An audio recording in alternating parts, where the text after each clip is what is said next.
Saudara, hari ini kita akan belajar tentang gereja yang sesungguhnya. Bukan gereja yang gereja-gerejaan, bukan gereja yang dibuat oleh manusia, bukan gereja yang diatur oleh manusia, tidak. Tapi gereja yang sesungguhnya. Nah, gereja yang sesungguhnya adalah seperti kita ini. Enggak ada formalitas sama sekali. Saya harap saya bisa mempersingkat, karena kalau saya sudah bicara soal gereja ini sulit berhentinya.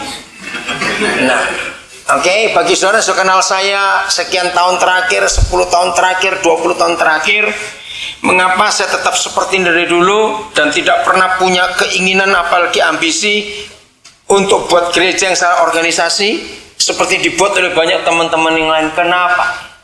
Bahkan bagi kalian anak-anak yang sekian tahun kalian ikut papa, pasti belum pernah ngerti, belum pernah tahu konsep ini. Nah, ayo hari ini kita belajar semuanya ya. Bagi yang baru bergabung juga, ini hal yang sangat indah. Dan ini yang dari dulu Tuhan rindukan atas kita.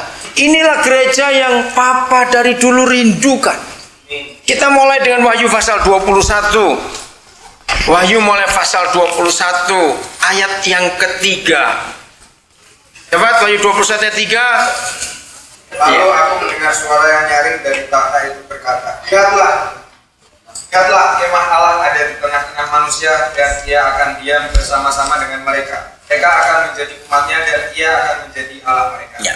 Hanya 2 kali ketika saudara kita Yohanes menerima pewahyuan dari Tuhan Yesus, itu ada kata suara yang nyaring. Itu cuma 2 kali di Alkitab.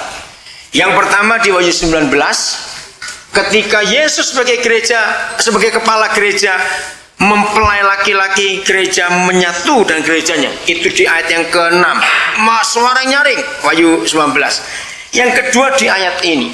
Hari ini saya ingin semua kita mengerti. Lalu aku mendengar suara yang nyaring. Kata ini salah. Bukan nyaring, tapi suatu ledakan, ungkapan isi hati yang terpendam ribuan tahun.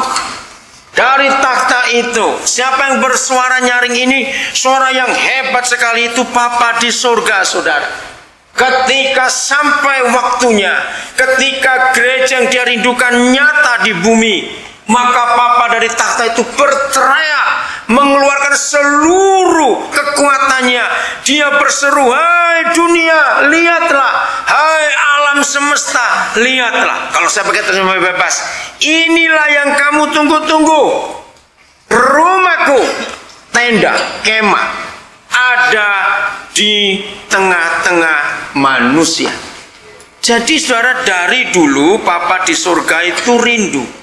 Gereja itu tidak eksklusif. Gereja itu harus ada di tengah-tengah manusia. Gereja tidak boleh menarik diri dari kerumunan orang banyak. Ingat ini, gereja harus menyatakan dirinya. Dan ia, yaitu Papa di surga sendiri, akan diam bersama-sama dengan manusia. Dan manusia akan menjadi umatnya. Dan Papa itu akan menjadi Tuhan mereka. Nah, inilah gereja yang dia rindukan. Kita tinggalkan dulu konsep ini. Nanti kita kembali lagi ke ayat yang keempatnya, ya. Beri tanda yang bawa Alkitab. Kita sekarang lihat ke kisah para rasul. Hari pertama gereja itu ada di muka bumi, itu bentuknya seperti apa? Nah, sebelum saya lupa, tolong kalian yang ingin lebih tahu jelas secara konsep gampang gereja yang benar itu bagaimana, cari bukunya, judulnya Gereja Organik, ya, tulisan Neil Cole. Nah, kalau saudara nggak punya uang, beri patungan. Kira-kira harganya 30 sekian ribu, ya, beli patungan. Kalau misalnya 40 ribu harganya, 8 orang 5 ribuan, ya, dibaca gantian nanti. Itu penting supaya saudara punya gambaran bagaimana gereja yang benar. Neil Cole menuliskan gereja organik, bagus sekali. Dan itulah gambaran gereja yang sesungguhnya yang Tuhan inginkan. Oke, pasal yang kedua. Inilah yang terjadi pada hari itu. Ayat 41. Pasal yang kedua. Tolong dibaca salah seorang saudara. Ayo yang kuat. Judulnya apa? Cara hidup jemaat yang harusnya semua gereja melihat pasal 2 Kisah Para Rasul mulai 41, karena disitulah pola hidup gereja yang pertama di dunia. Jangan dibaca 41. Orang-orang yang menerima perkataannya itu memberi diri dibaptis, dan pada hari itu jumlah mereka bertambah kira-kira 3.000 jiwa. Ya, stop dulu sampai di situ. Nah, saya tanya kepada saudara, 3.000 jiwa itu dikit atau banyak? Banyak. Oke? Apa yang saudara pikirkan? Jadi, seharusnya semua gereja di dunia ini untuk menjadi gereja yang benar harusnya melihat blueprintnya atau maketnya itu di Kisah Para Rasul. Dari pasal 2 sampai pasal 28. Itulah maket gereja yang sesungguhnya. Jadi kalau ada yang tanya, kenapa saya sebagai pendeta dari dulu nggak pernah bangun gereja secara organisasi? Karena saya tahu maketnya. Maka semua bangunan yang tidak sesuai blueprint atau maketnya, pasti dia akan salah dalam membangun gedung itu. Gereja dibangun tanpa melihat maketnya dalam Kisah Rasul pasal 2 sampai pasal 28, maka pasti itu gereja yang salah. Dengarkan ya. Saya sudah menghitung, walaupun tidak akurat, karena saya perlu tim yang khusus. Ternyata apa yang dikerjakan gereja sekarang ini, dengar baik-baik. Apa yang dikerjakan gereja sekarang ini ternyata 70%. Bayangkan, itu tidak ada di Alkitab. Hanya 30%-nya. Sedih sekali. Berapa rekan pemimpin gereja saja bicara, alasannya bilang, aduh terlalu capek, yang buka itu jangan ikut yang ada saja lah. Betapa bodohnya. Oke, kita lihat. Apa yang saudara pikirkan dengan 3.000 orang itu jiwa baru. Lalu yang anggota pertama 120 orang, betul nggak? Yang doanya 120 orang. Berarti pada hari pertama gereja di dunia berjumlah 3.120 orang. Siapa pernah mikir, kira-kira mereka dikumpulkan di mana untuk kebaktian? Ingat, gedung besar pada zaman itu cuma ada 2. 1 bait suci, 2 istana Herodes. Saya tanya kepada saudara, mungkin nggak Petrus bentuk panitia untuk sewa gedung buat kebaktian? Jawab cepat, mungkin tidak.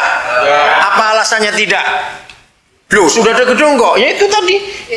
Nah, kenapa? Dokter Asti bilang tidak boleh. Kenapa tidak boleh? Isinya susah. Iya, kenapa? Loh, betul. Nggak akan diizinkan. Mengapa? Karena pada masa itu semua pengikut Yesus itu dianiaya. Jadi kalau sampai Petrus sebagai ketua waktu itu, sebagai gembala, lalu buat panitia sewa gedung, nggak akan diberi izin. Yang kedua, mereka nggak punya uang. Ingat itu. Nah, saudara catat ya, ini penting sekali.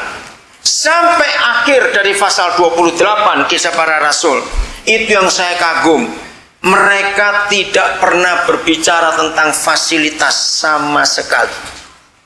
Cari 1 ayat saja atau setengah ayat saja atau sepotong ayat saja yang mengatakan Petrus memimpin doa semalam, doa puasa untuk beli gedung, beli kuda, beli unta untuk transport.